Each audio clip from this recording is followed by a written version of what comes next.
What's up, world? We're back for SharkNation, episode 3. Just Jason and myself here today. We're going to recap Mastermind we went to together. So, Jason, how you doing today, man? Good. A little jet lagged, going from Vegas, then a 3.5 hour drive back to Atlantic City for triple play. So a lot of trainings, a lot of meetings, but feeling good. Feeling good. Super pumped, energized. I think we talk a lot about it. You know, going to these meetings and these events, it's like a quarterly adrenaline shot, right? Kind of get you pumped up, then you go to the next one. Okay, get pumped up, but you know, the adrenaline's good, but you got to be taking the action, right? If you're not taking the action from what you learn, then you're just going on mini vacations, right? So, Right. no, super pumped up, ready to get after it. After this, it's just like a information data dump, and it's like, okay, what do I want to apply right now in my business? Right. So, well, a lot of things to say, especially about masterminds in general and stuff. I mean, first, I probably used to view them as a mini vacation. I mean, I think me coming up as an agent, solo, and then a little bit of team leader, especially when team leader, when some of the stuff ran on its own, I'm like, yeah, I get to go all these places. I love to travel, and you know, I think it's funny, like all the same messages I need now were there then, but I wasn't in the right place to hear them. So like I think somebody, if you've been to a conference or if you start going to them, you're going to hear the same stuff. I mean, like uh, we say the same things, but you probably aren't in the right position to take all of it in, or the right message at the right, like there's only certain messages that are going to hit you, and they're going to hit you differently at different times at different levels. So committing to going to those, success leaves clues.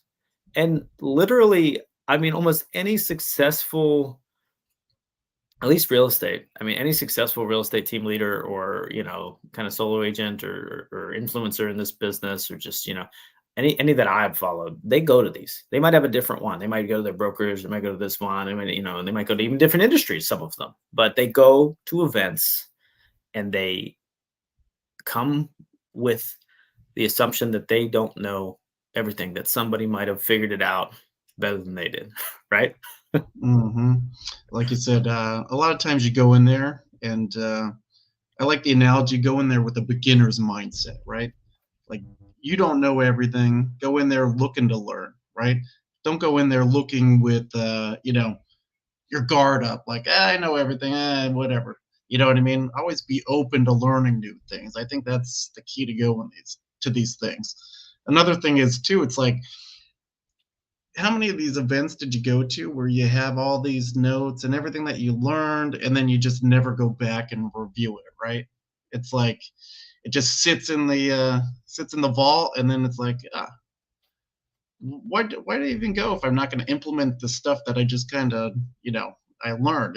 Well, it's a I've mini done. vacation. It's a mini vacation, like I said. You got all these good notes and all this actionable stuff that you want to do, and then it's like, it's you know flip to the next page of your notebook, and then you never get to it. Or by the time you do get to it, it's the next event or whatever, and it's like, okay, it's on the back burner, never to be heard from again.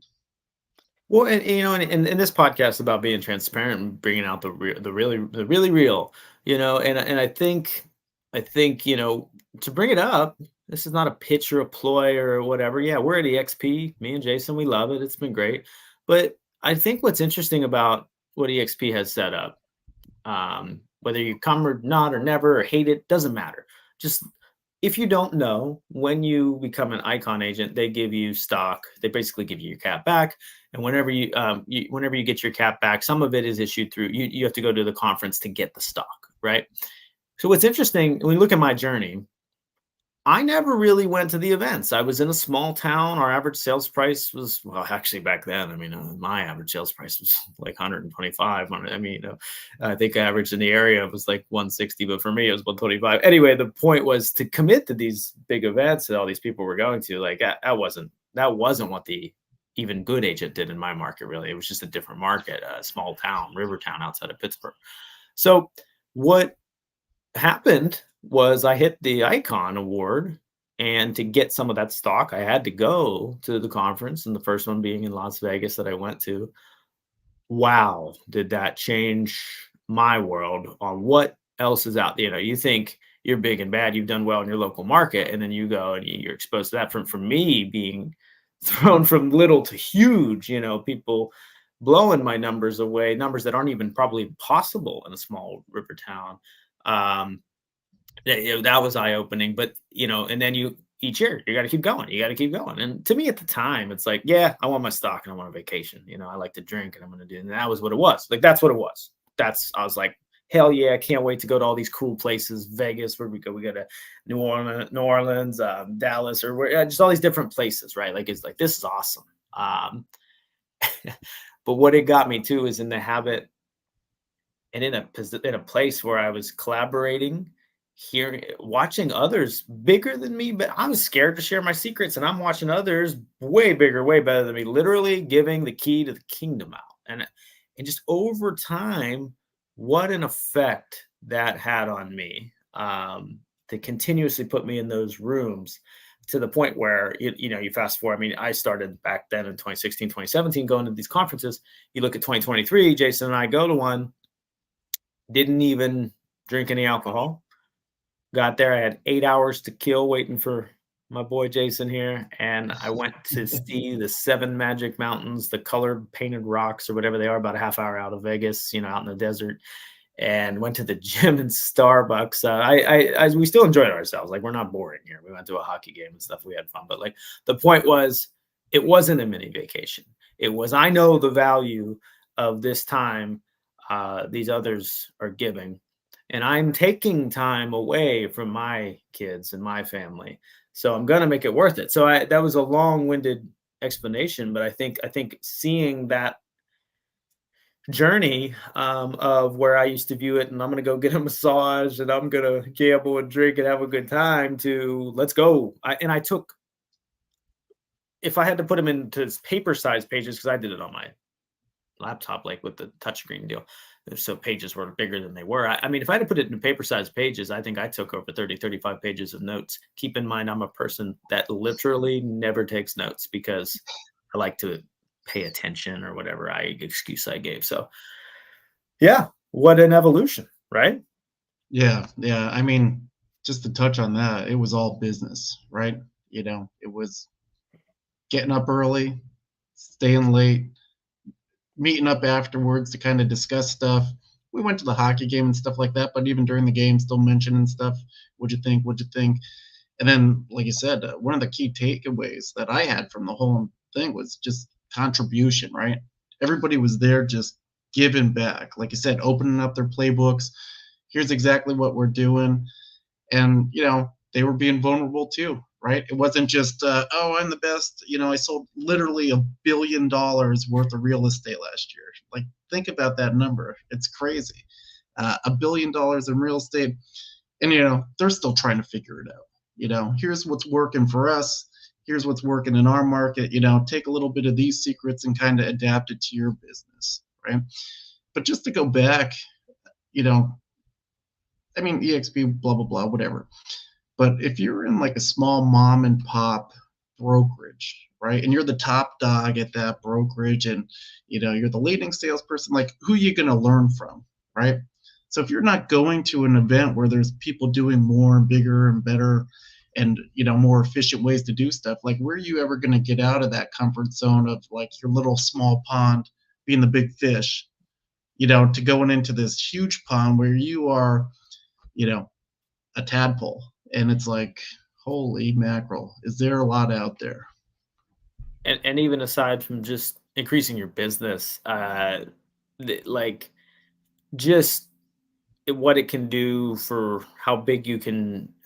Like, when we moved from Pittsburgh to Florida, to Tampa, I was just like, I was just saying this to my mother, because she just moving down here. Well, she got a second place down here, I should say, but she just got in a car, and I was like, she's traveled a ton. I traveled a ton, but I was like, isn't it weird? Like, you can live anywhere you want. Like you can go buy a car. You can, like when you do it, it's weird. Like because you're just used to your local area, and for anybody that's moved, out of state or something, crazy. You're like, wait, this works here too, even though it's a totally different vibe. You know, like everything's different. The landscape's different. The climate's different, but I can still do this. I can live here. I can make. I don't know. Like my point with that is like when you go there to these big events, you realize, hey, I can go about my business. I can go about my life. I can do it differently. I can do it bigger. I can make whatever your why is. I can make a bigger impact. I can, you know, have more freedom. I can, that you just unlock these things you didn't think were possible when you just stay within what's comfortable. Yep. No, for sure. You have to get out of your comfort zone. That's the only way to grow. Um, Kind of, like you said, going from one market to the next. I think the key there is just keeping all the principles, right? If you could duplicate your business anywhere, as long as you stick to the principles of your business, set those standards up, and then apply them wherever you're at. Love it. So let's get into takeaways. Let's get into the nitty gritty. Like, let's get into the conversation we had in the hotel room, which I think is a perfect place to start. I think let's share the juiciest of the juicy. And Jason and we sat down. I wanted to just burn through, like Jason said, it's important to recap. We go through all these trainings, all this stuff, and nobody goes back through it. So I started to do this. To be honest, we still haven't finished this, which we need to. But I pulled up my notes from each speaker, and I was like trying to burn through them. I'm like, let's go through these notes and let's just recap. What are we going to take from each speaker? What are we going to implement? It's like, like take the chunk down. Let's take the. Yeah. And we started to, and we got about, I don't know, almost halfway through, maybe a third, where we got to the point where, all these great speakers that come up, and John Cheplack came and just put up the P&L format, we'll call it, of a typical team, where it should be, for those that don't know or have never seen it before, GCI, cost of goods sold, that's your split with your agents on a team, if you're running it that way. And then marketing, staff, overhead. General rule of thumb, say $1 million GCI, say 50% split to the team, $500K paid out, 10%, 10%, 10%, 10% marketing, 10% staff, 10% overhead. So 100K, 100K, 100K, you'd be left with a 30% profit margin. Or I'm sorry, a 20% profit margin. 30% is the goal. So 200K on $1 million GCI. That's just a template, right? Teams are going to look different. They're going to be a lot of different splits, different overheads, different stuff. But running, and I loved his point. Accountants make it hard so they have a job, right? Like it's that simple. I mean, it's, if you look at cost of goods sold, marketing, staff, overhead, I don't know really what other buckets you can put expenses into. Yeah. And so the point is we laid it out, and we know this stuff. It's not like Jason and I have never looked at our P&L, so to speak, before, but we had these big projections we were looking at, and we ran what our goals were with the team through this template, and it got real fast, did it not? No, for sure. I was gonna say, could you bring up the whiteboard just to give people like an example of like the overall breakdown on kind of what you just touched on? But yeah, when you do the numbers and you see exactly, okay, not even counting the time value of money, what you're putting into the team and all that kind of stuff, but just simple numbers breaking down very efficiently into buckets and where you're at by the end of the year, it's like, is this really worth it, right? Do I want to focus my time on that? I could be going into a couple different business ventures and probably be earning more. Or how do I get, because when we're basing our projections and that GCI, it's off of, our average sales price in our market. And my market is a lot different than your market in Tampa. When you're running your numbers, I'm like, man, this is great. Mm-hmm. And then we run it back on like, the Scranton Wilkes-Barre market, and it's like our average sales price is like 150 grand, maybe 200 grand, like somewhere in between there. And it's like the numbers don't look as appealing, right? But it's not just about the money. It's about, okay, what kind of impact could we make on our team members and all that kind of stuff? Because I think when we broke it down and I'm running the numbers and it's like I could be making more money just selling real estate myself as opposed to, you know, doing the whole team thing, which Well, was and like one of those eye openers. yeah, and it's such it's important exercise to do. I mean, to recap, 100% GCI, then you take, your agent split, cost of goods sold, 10 10 10 marketing, staff, overhead. That's what it looks like, right? And the biggest of the biggest are running the same model. Now, there's some that pay their agents 35% split. There's some that pay 50-50. There's some that pay more. That's going to differ, but if you're at a 50, and 10 10 10, you're going to make a 20% profit margin, um, that's, a million GCI. Come on, you're doing 200K net profit to yourself. That's what you're doing. It's not that hard for a solo agent to achieve that. Um, and that's the reality of it. But I never even did that exercise. I think luckily had a lot of sixth senses that were good. I'm not like a wizard. I don't know. I came up with a good theory at the time when I grew and it worked. Like for example, I didn't have a good framework or mentor accountability coach to keep me to doing the daily activities. I just had this like fire under my ass. Like I got to do this.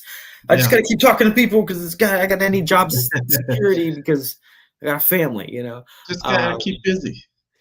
right. But I think one thing, I always saw, my wife was always like, just stay solo. What are you doing? Like, why, you're taking all this overhead and all this headache and all this stuff. And, and if they do the work, even type stuff, it wasn't, and, but you look at like the case,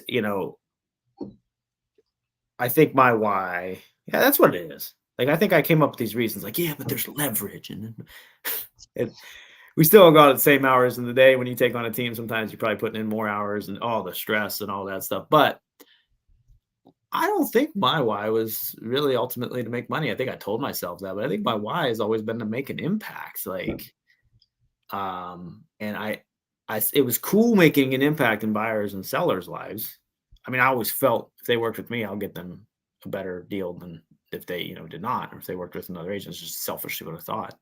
But, you know, when you change an agent's life, you don't only help them make a smart investment decision, you help them make maybe six figures with their family, and you change the trajectory of their life. There's no amount of money that touches some of those situations that I've experienced, and I think ultimately that is what it's about. I mean, money's a measuring stick, and we like to buy cool shit, but right, Splurge a little bit.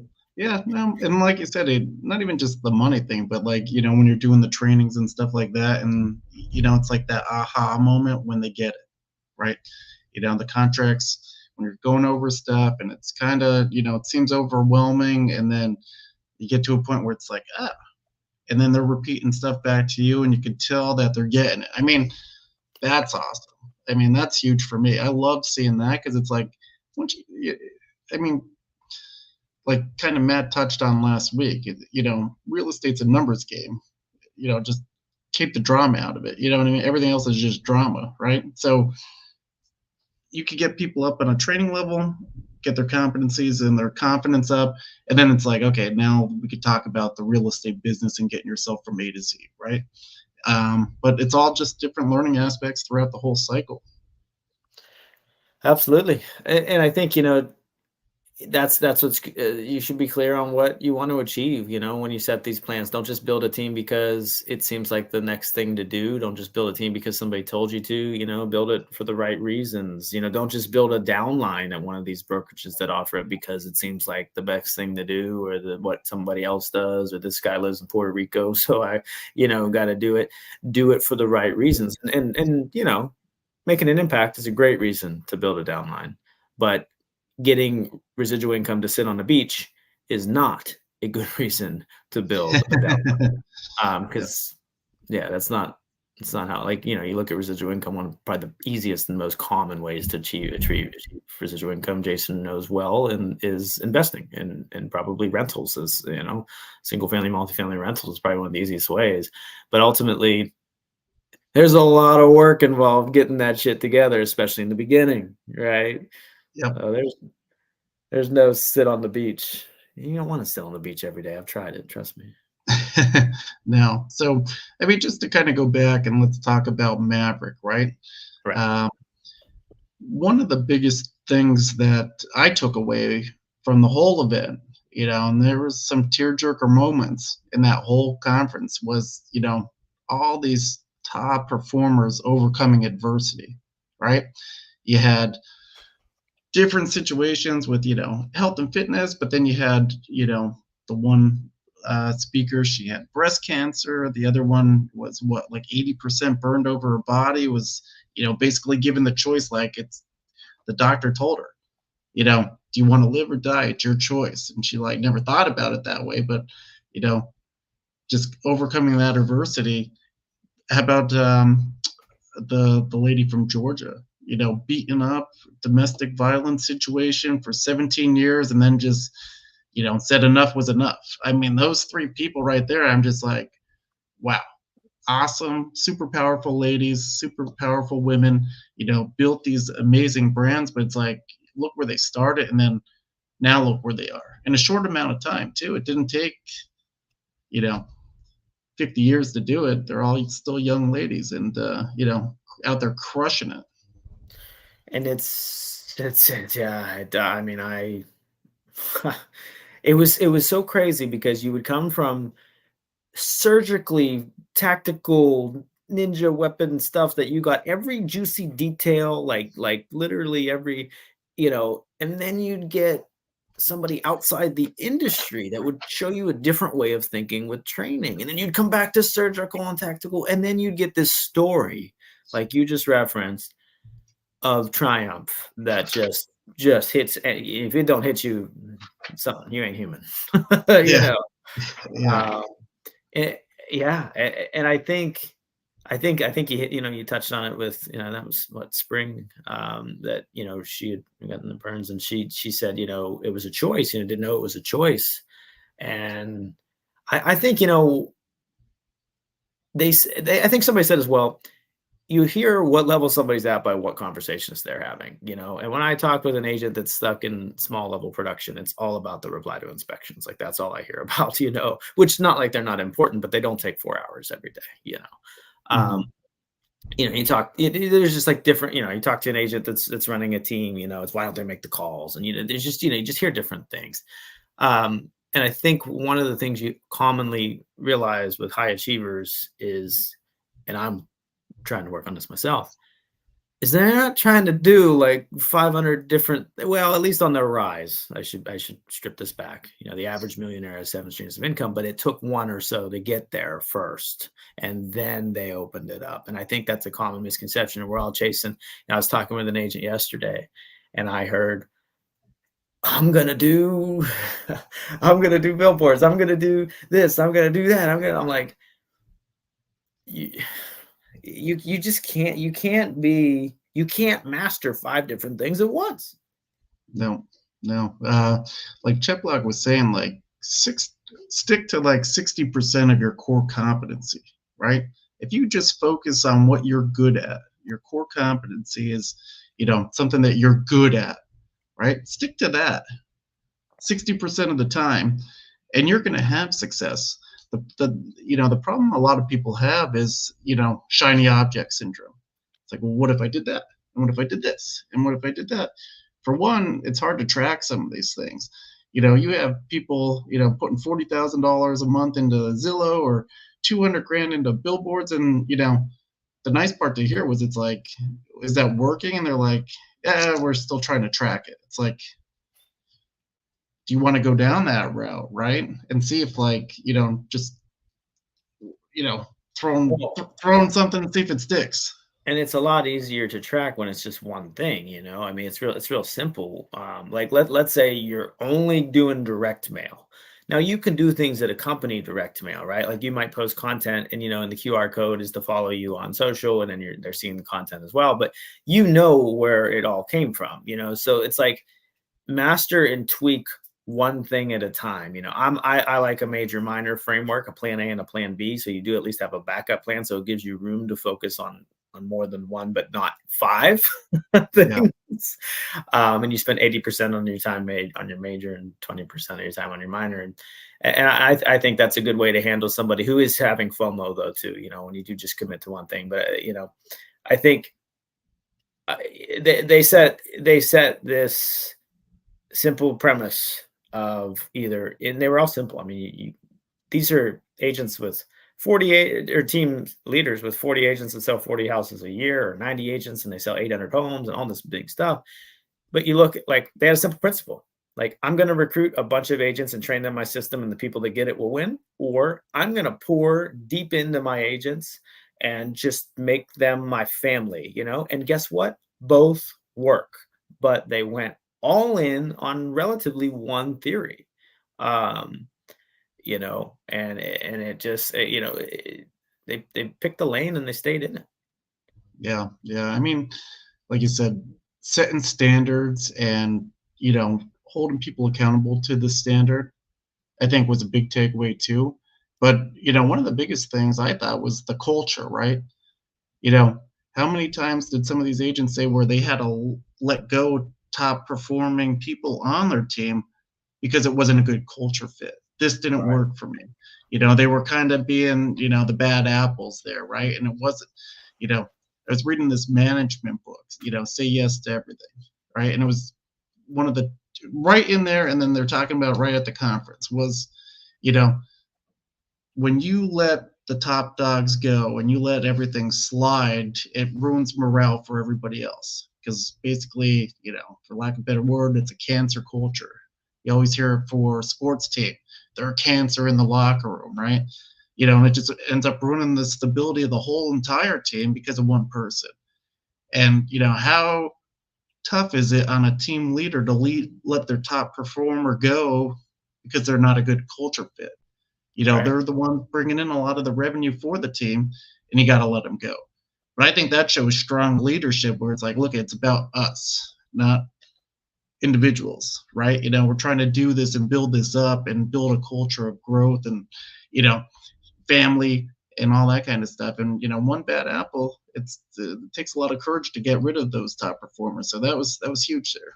Well, and I think you can only do that if you identify what you will allow, what your standards are. What John always says: your mission, your values, and your principles. I had heard that concept when I first, I think when he first spoke, when I first saw him, and I'm like, yeah, I don't know that I've ever defined mine. Um, and when and honestly, I think I had to do it a few times. I don't know. I think I feel like I'm probably still editing it, right? But I know that I only recently feel like I've dialed it in. Things, that you want to see in other people, like one of my biggest principles though, that I think is at least unique to me and isn't just like it's the standard sauce that everybody has, is I want to leave environments, people, things I do, things I touch, things I work with, things I buy, like a house, I should say, uh, better than I found it. I want to leave it better than I found it. Jason, I met, I've been in front of you. I want to leave you better than I found you, from the pieces I can touch you with, right? I want to leave my house that I bought better than I found it, not worse, right? I want to leave um, the cashier that checks me out at Walmart better than I found that person. Small, micro, but that's a principle that I really love. And, I'm not perfect. I don't always get to do that, but I think that I strive, to really do that. And I think that's how you can identify who your tribe is, and without self-discovery of what's your mission, right? Make an impact type stuff, right? And I have mine to find out. It's to help others achieve the lifestyle they want as a result of real estate business. um, the values, fun for me, abundance, humility, transparency, those types of things, integrity, and the principles, right? So um, there's many I have, like no excuses, numbers don't lie, people do. But I think leaving it better than I found it is the one big indicator where I wasn't in touch with that. And I've had people that I've worked with in my organization that did not have that same principle. And if I would have been as clear on it as I was now, we probably would have had a multiplier, a conversion multiplier, or a success multiplier, or, because we would have gotten a good tribe going faster, in my opinion. Yep. And, we're in the people business, right? Like your mission, you just outlined it. My mission like that is I want to help as many people as humanly possible before I die. Simple, right? If I Mhm. could help everybody any which way I can, that's my mission. Some people on the team, they need training, they need support, they're looking to grow their business. If I could help them that way, awesome. You know, I do a lot of, charitable stuff, food bank. We're doing some stuff for the military for Christmas, all kinds of just different things like that. It's like, look at, I'm here to help. We're doing stuff for homeless people, for shelters, all kinds of stuff. It's like, I don't care what people think about me. If they see me posting too much or, hey, look at, if I could help somebody, I'm going to help them. I don't care what people think about it. So, I mean, like I said, it's all boils down to people and how much people can we help while we're here. We're here for a short time, not a long time, right? So, like I said, if you look at the universe and, we're a small blip on the map, make an impact while you're here. 100%, 100%. I mean, that's it. That's it. And that's what those people did. I mean, that's what, that's why it's so great to be in a room like that with the elite of the elite. And that's one thing that was different, I would say, about this event versus a lot of the others we've been at, is everybody there was let's not even necessarily just say a winner. Because winner is sometimes defined by like, oh, their bank account's big. They were a winner because they were focused and committed. They'll go all in. They'll leave it all out on the court. Like I didn't meet people there that weren't trying. I Yeah. didn't meet people that were like, well, I want to gain muscle, but I'm only gonna do cardio because I don't like doing weights. Could be translated to, well, I want to do real estate, but I can't do video. I can't post on social media or whatever. There's always some I can't do this. When you truly get in touch with your mission, it doesn't matter what's in the way. It doesn't matter what's in the way. As long as it Mm-hmm. applies to the mission, it doesn't matter what's in the way. And I'm not saying you Yeah. need video or social media on every single mission. I'm just saying when you know the mission, you do not care what you have to do to get it. Yeah. Yeah. And like you said, the nice part about this mastermind wasn't all just, data dump of all stuff on building your real estate business, right? We Although there had is a classical musician where she talked a lot about, the different ways that people learn. And just because you practice doesn't mean that you're learning the right way. And talking about all the neurons in your brain and how you develop bad habits by practicing incorrectly. And like, I'm kind of butchering that, but she went deep into the science of just how people learn, right? And then you have just different ways to touch different people and different ways to grow your business. You don't have to do it a certain way, right? So different, speakers, one talked about YouTube and getting out there.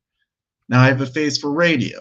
So maybe YouTube might not be my best strategy, but you know what I mean? Like, mission strong enough. that's true. I get out there, get my beautiful face out there for you guys. But I like your but face. yeah, some people doing pay per click, some people doing Facebook lead generation, and then kind of just working on your business that way. But it's not just, you know, all real estate stuff. There's tactical stuff, but then you have fitness, right?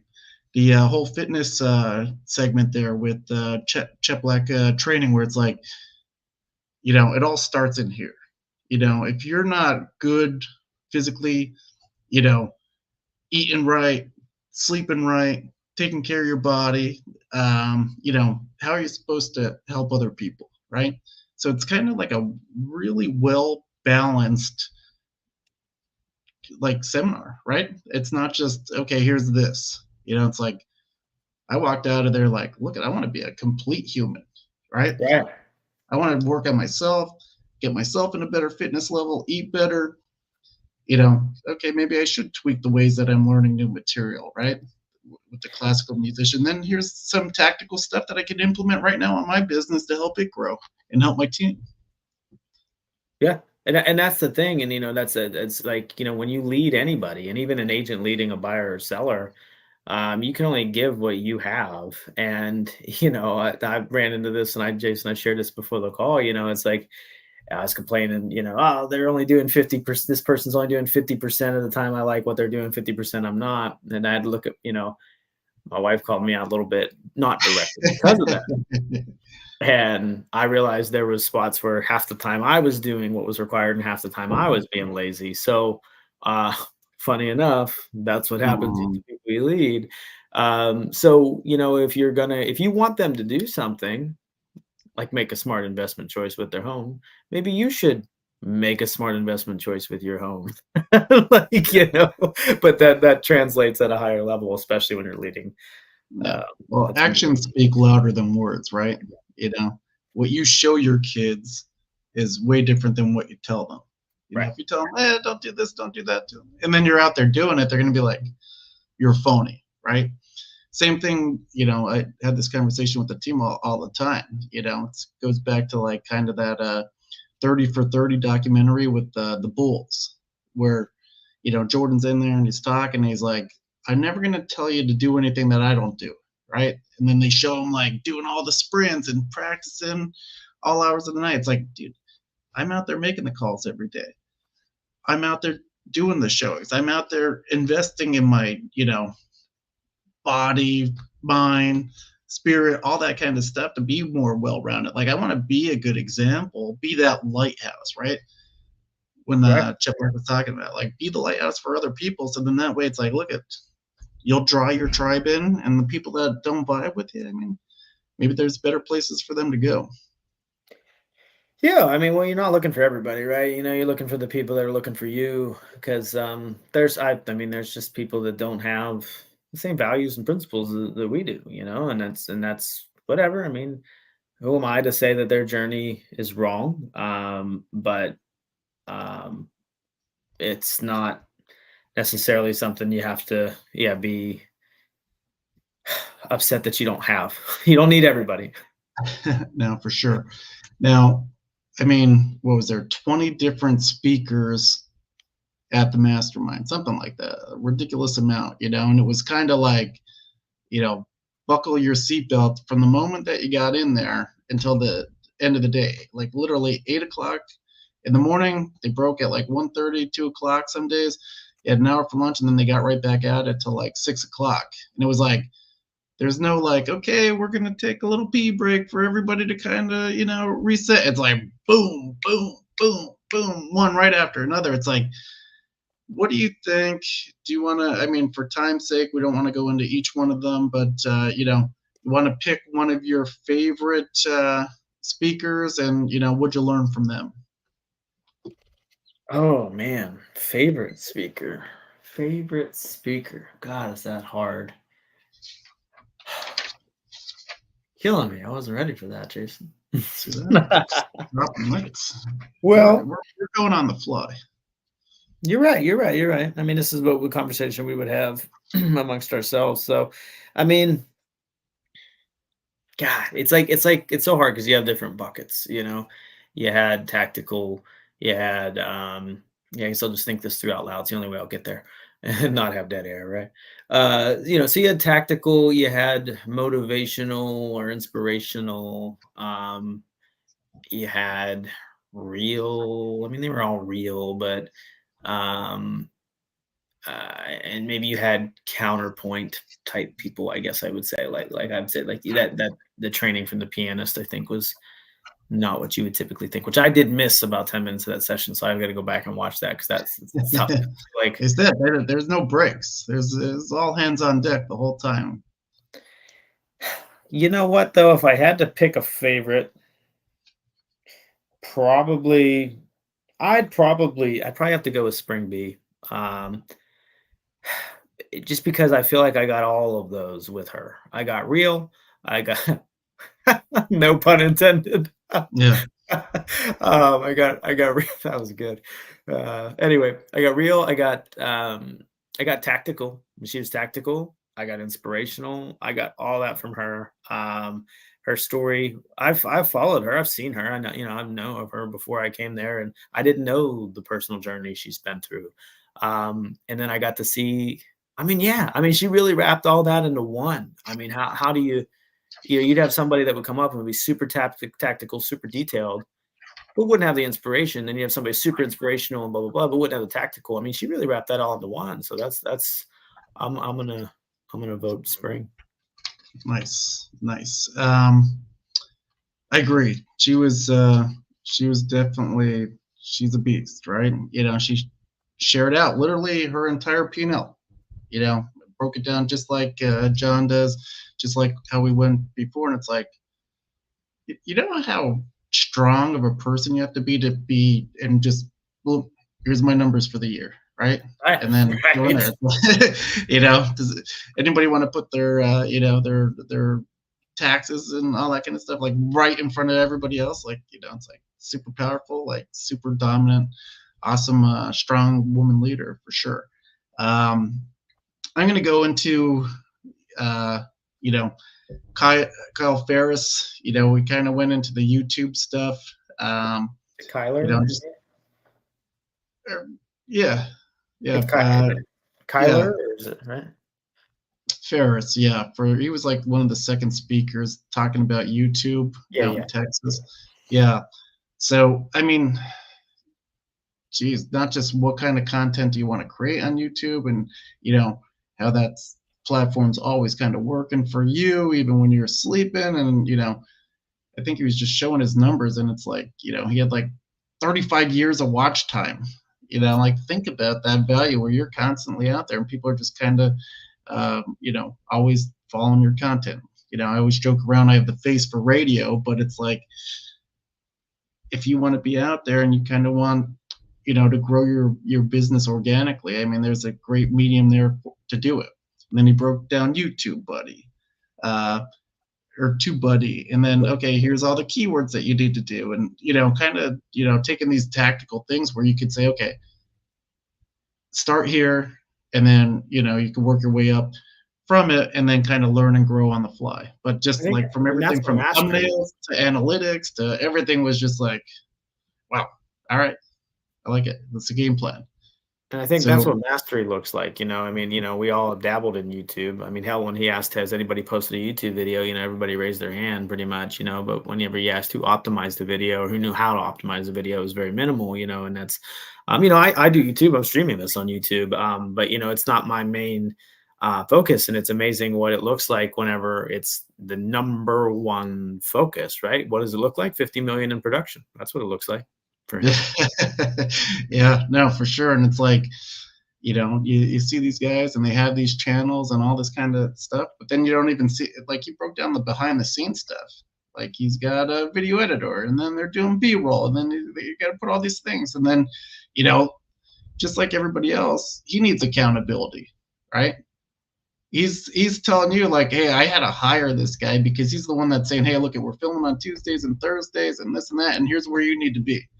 It's like, everybody needs that kick in the ass, right? To say, okay, yeah, all right, am I doing it or am I dabbling in it, right? And I think, I liked his message where he's like, he went kind of the whole full circle. I needed accountability. I put steps in my life to kind of make it measurable, and then I did the action. And now, we kind of tweak and refine and learn as we go, and then kind of constantly be building that up. Like he said, he's like, I don't know if this video is going to get 5 views or 5 million views. You know what I mean? And they've been doing it for a while, and they're doing it, you know, twice a week, right? And then they have these top production crews that are doing it. And it's like, you never know what's going to kind of resonate with your audience, but doing one video a year is not going to do it, right? So I mean, I like the whole journey on that. Yeah, yeah, and people are people that reinvented themselves too. I mean, I think that's important. Like, you have to find a new way, sometimes in life, and that's okay. Like um, reinventing yourself is important. But I think you talk about accountability. That is what as they would say, that's the greatest form of love someone can show you. And That's oh, there we go. That's absolutely what you see with all of those earners. So, but I have to keep moving and keep my day going here, Jason. So I am going to wrap this up. I appreciate you jumping on, unpacking these lessons, and we have quite a great guest here next week and the week after. So if you're liking this stuff, make sure you tune in. So we've got some great individuals coming on here in the next 2 weeks and forward. So thanks, Jason. Always a pleasure. All right, buddy. See you at the next one. We'll see you there.